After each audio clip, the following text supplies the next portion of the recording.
Hi there, I'm Kylie Mowbray Allen from Hello Media. And I'm Jenny Walk from Elephant in the Room Consulting, and you're tuning into Bite-Size Business Live Podcast, the show that helps business owners get clarity and insight to grow their dream business. Whether you're launching, ready to scale, or figuring out what's next, we discuss the nitty-gritty, the hard bits, the opportunities, and the behind the scenes, and share how we've grown our own companies and helped others do the same. We're glad you're here. And Kylie Mowbray Allen from Hello Media, and you're tuning into Bite-Size Business Live Podcast, the show that helps small business owners get clarity and grow their insight. And grow their dream business. There we go. Already Monday morning. How are you, Kylie? Good. I was thinking actually it's more to do with being near the end of the year than Monday morning, or maybe both. I think so. I feel like if you start a Monday morning on 4 Zooms back to back, sometimes you lose all your words. So yeah, try and get as many good ones out in the next 15 minutes or so. That's right.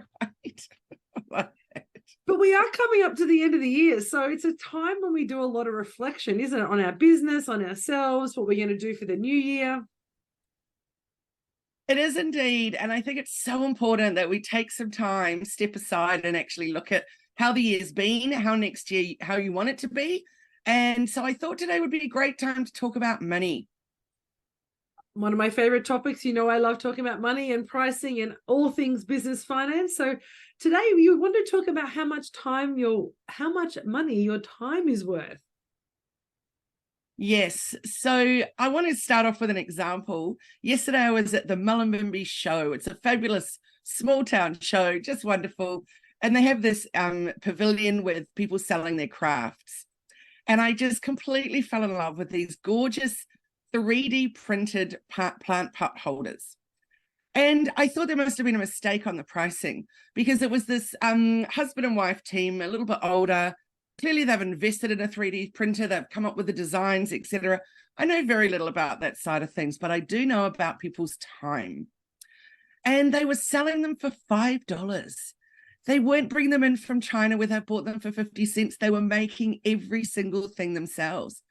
So when I asked about the price of the big piece and he said 24, my brain immediately went to, oh, that's expensive, but only because the little one had been 5. So really where he should have started was at the 24 price and gone up from there. But I thought about it all night, Jenny, about how people are charging and what they're valuing their own time at. It's such a good question, Kylie. And when we do pricing models, and one of my favorite things to work with clients is unpacking their pricing model and see exactly how they're charging. Often we only charge for materials. We may even charge for electricity, but we forget often to charge for transport, our time for the transport, our fuel for the transport, and then our time for physically making it. And a great example I have in this is I was working with a beautiful client who makes the most gorgeous vegan lipsticks. Her products are amazing. She had some allergies, so she started creating it herself at home. And we did the pricing for her lipsticks, and she'd actually priced it really, really well. She'd gone off the market to see what other prices had. And I said, that's great that you're using a market benchmark, but let's see how much your cost is, so that if you do want to wholesale, you know what your margin and markups are going to be. And it turned out she'd priced it absolutely perfectly. And then she decided to make beeswax wraps or wax wraps. But the challenge of that is when we start to look at the cost of the wraps, she said, oh, it doesn't take me very long. But we worked out for her to actually charge for her time and make the wraps, she would need to charge them at about $35 a set. Now, I don't know if you've ever been to the markets as you had with Mullumbimby, but people are selling those wraps at around $10 to $15. So for her to charge her time, then she would actually be losing. She wouldn't actually get a clientele generally, but she's also likely to actually either not charge for her time or lose customers. So we had a conversation about lost leaders, right? So we said, if you don't want to charge for your time, use your wraps as a way to get people into your vegan business, and then you use your other products to actually make your margin. So that's thinking strategically about it. But again, when we're doing our pricing, not including your time is a critical point, particularly when you're looking at a craft business or a hobby business. And you're going to burn out. I think a lot of people, well, many people I've spoken to who say, but I actually love what I'm doing. I don't mind that it takes me all weekend to do the sewing or to, create it or pack the van for my market or whatever it is. I really enjoy it. I'm so passionate about it. I'm like, But at the end of the day, if this is a business, not a hobby, if it really is a business, then you actually need to have a sustainable business model. Yeah, I completely agree. And charging for your time is most important about that. And we look at that from a coaching perspective or any advisory that you're doing, is we talk about, you know, why do coaches cost a lot of money, and we charge it at a fairly good market rate, we believe, and we get clients who value our time, but it's the knowledge that goes into it. It's 35 years of training and experience and doing the work and practicing and training that end up with your hourly rate. It's not a figure that we've just decided to pluck out. It's a considered amount of money. But when we're looking at a product-based service, particularly in that whether it's art, a craft, or a homemade type of product, or a business-made product, handmade product rather, then we do forget to charge our time, and it isn't sustainable 100%. You can't do it at scale either, because your time is limited. And if you can only make $5 an hour, then in a week, unless you want to work 100 hours a week, you're probably only going to be able to sell 50 to 60 a week. And so that means your product is capped out. So then how do you price it? Do you price it as an entry level, not including your time? Or do you price it as a premium luxury product and include your time so you can make your margin there? So it's such an important perspective around valuing the time you use. And we use, I know you and I have talked about this before, around how we use it for delegation, right? How we actually understand our time so that we delegate the things that we don't need to do ourselves to our team. Mm-hmm. Let's also talk about perceived value, because in that instance with that lovely man, he charging $5 cheapened his product. Charging $24 for the giant one cheapened all of the products, and made me then, as I said, think, oh, that's a bit much, but only because my brain had already been on the $5 one. I spent $50 at that stall and they were blown away. And that also gave my heart a little joy, but also a little sadness, because I thought the amount of time and effort, it's a huge, huge, huge investment. And then to be charging so little, I felt, out of respect for self, that wasn't high on their priority, clearly. But what I thought was, if you can always come down, right? You can always discount something. So what about if they'd started at 25 for the small one, for example, and if they weren't moving, then you can say, hey, show special or whatever.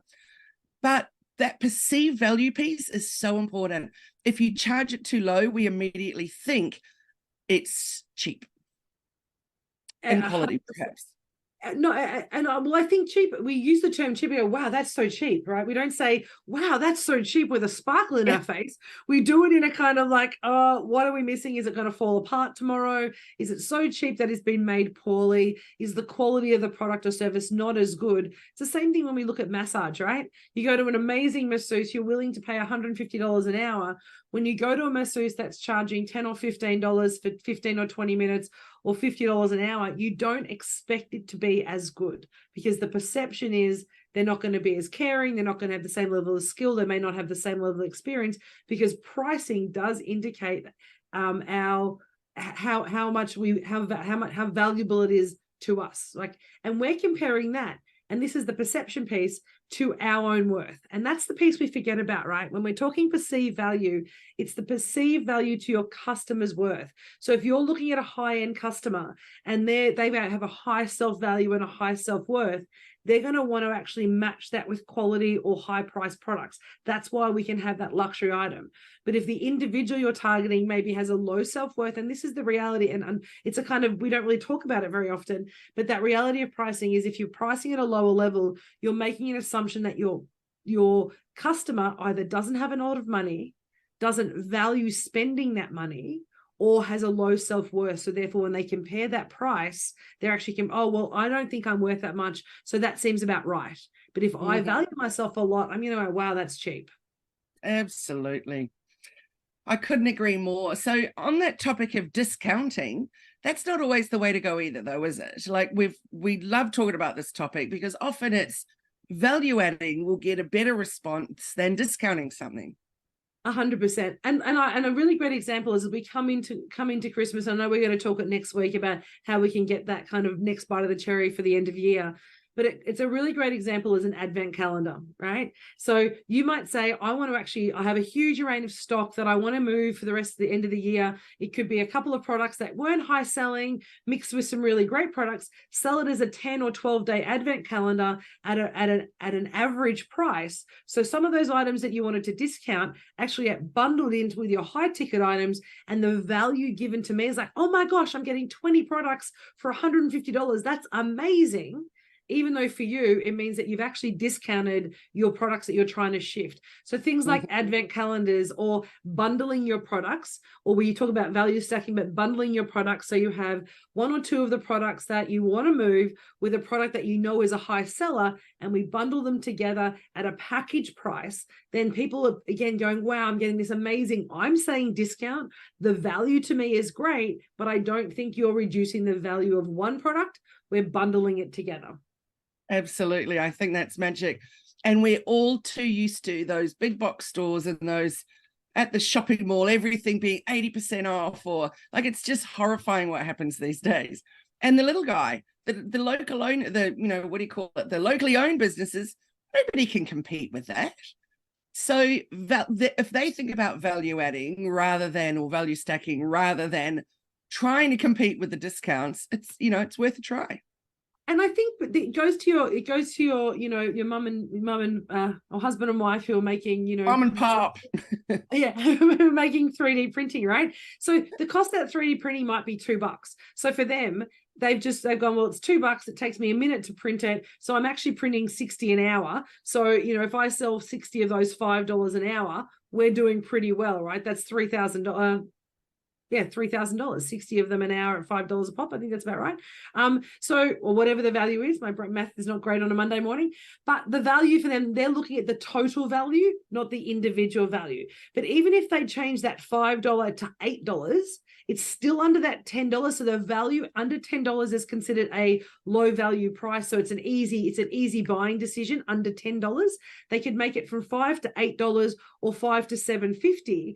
They may still sell the same number, but now they're actually clawing back value, and the perception of it is that it's a higher quality product just by adding $2.50 or $3 to the product. So because we can say it's handmade, it's custom, it has, it's unique because everyone's slightly different. So we start to value add rather than reducing that price. But also you can actually increase your price by $1 or $1.50 when you start value stacking. The great example of that is I look at when we go to markets or when we're going, particularly in that handmade space, and they say, so you can buy my product, but now I'm actually going to give you free printing, and I'm going to give you free customization. You can put your own logo on it. And then Kiki K does it beautifully well. Pay $100 for something, but then you get to customize it and put a logo, and we give you a nice box, and it's going to be wrapped beautifully. All those things were already being given to you, but now they've added a value to it. So your $100, book suddenly has a value of $130. So suddenly that $100 doesn't seem so expensive because I'm now getting $130 of value when it's only $100. And I can't customize it. I don't want to go home and buy an embossing kit to emboss my journal, and I don't want to have to do that for all my friends. But if you're going to do it for me, that's my time. I don't have to spend doing it, and the cost of actually buying all those products and doing that work. So they've taken a very base product, things that were already going to give you for free, but put a perceived value on top of it. So a product that was $100 now perceived at $130, but really it's still a $100 product. It was always a $100 product, right? But we just changed that perception in it. And we do that with coachings all the time. We see it with cars.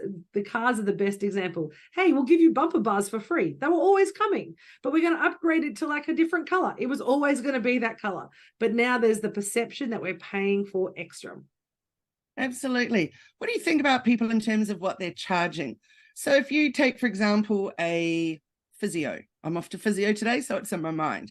Now, physio that charges one price and then up the road's charging something way higher, I don't think everybody necessarily goes, oh, you're a much better physio. There's probably other things that we would look at around that, like what are your overheads? Have they got a fancier clinic or something? But I think on the whole, they're around about the same kind of pricing, as opposed to coaches, which vary from, what would I say, maybe $50 an hour to $500,000 an hour or more. So in those service businesses where it is a very clear and standard sort of a pricing, how do you reckon, Jenny, what's your thoughts about how they could increase So there's a couple of ways or that value it? Yeah, particularly when you're looking at, physios, orthos, most people tend to say I'm paying between that 120 to about 180 for a physio or an ortho as one of that introductory, and then it tends to drop down to that 100, 140.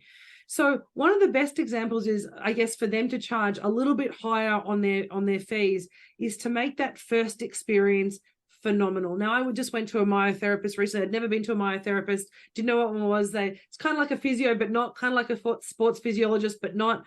And it was an hour and a half booking, and my booking went for 2 hours. So the initial, because he basically goes through every part of your body in that first session.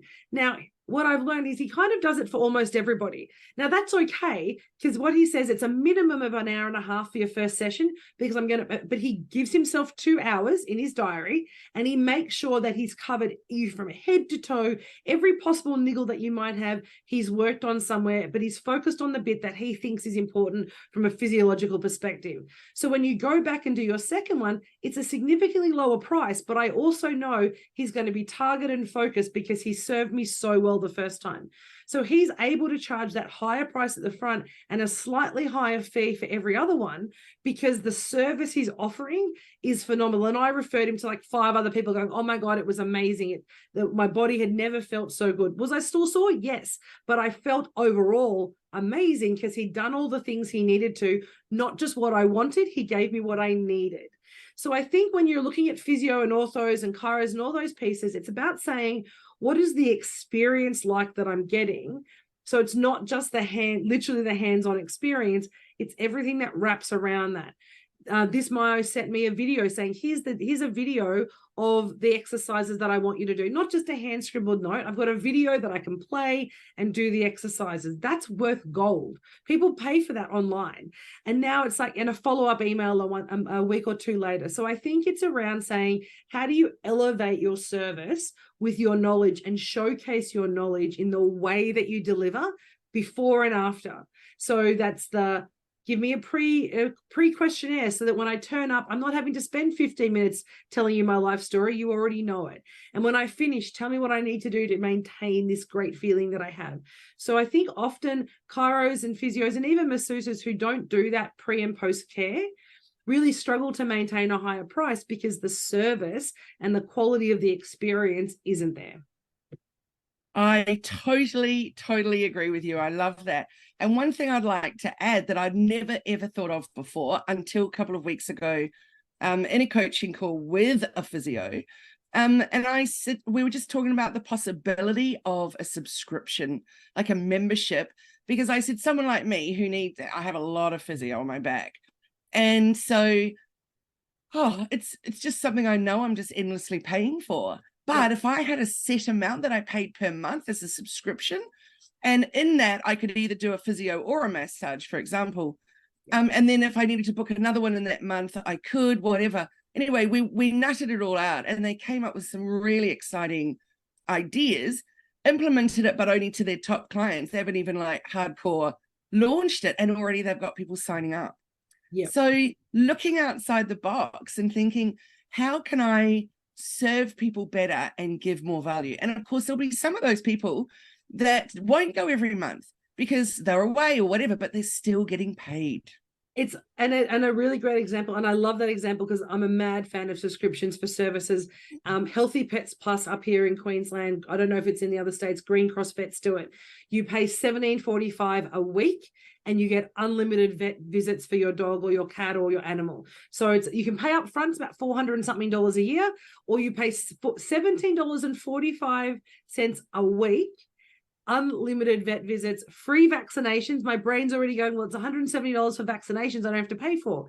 And I can get an emergency. If I have an emergency and I need to go at 10 o'clock at night, I don't need to pay that $200 fee. So all of a sudden, but people say, well, that means you might go every day, but you don't. Your dog doesn't want to sit at the vet every day. You don't want to sit at the vet every day. You go when you need to, but now the risk of going is reduced because I don't have to worry about how much is it going to cost me. So that subscription model where you're taking the pressure, taking it away from the price and making it convenient is the best way to actually scale your product, but also tap into your customer's need of, I want your service, but I don't want to have to worry about how much it's going to cost me. So that subscription model, and if they even boiled it down to that weekly payment, not even monthly, and dropped it down to $20 a week. So $20 a week or $25 a week, I'm probably going to pay without even question. And if they said that, and I can go and get up to 12 visits a year, I would be booking those 12 visits. But the reality is I probably will only make 10. Mm-hmm. So because you're not going, there's things happen. So subscription models definitely a great way to add value, not discount, but also make your time more valuable, because then you're not having to chase the fees.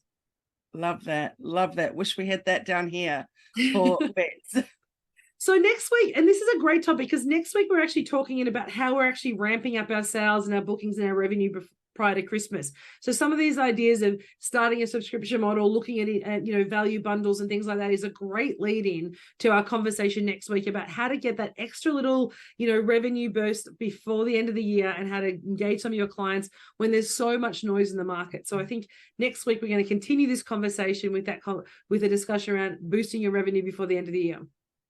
That sounds awesome. And Jenny, just for everybody listening, remember that it's Black Friday coming up, not this Friday, but next. So when we talk next Monday, get ready with your offer for Black Friday, because people jump on that. In fact, people are jumping on it already.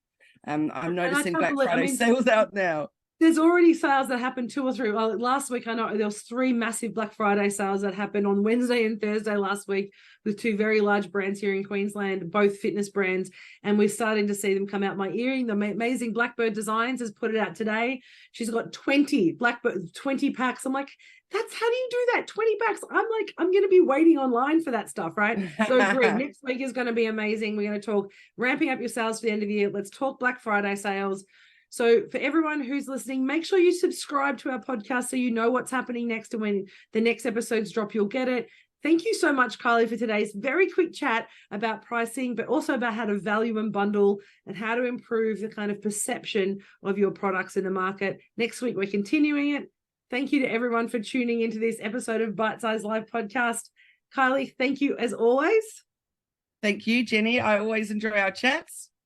And we'll see everybody next Monday morning. Have a great week, guys. Thanks so much. Have a great week.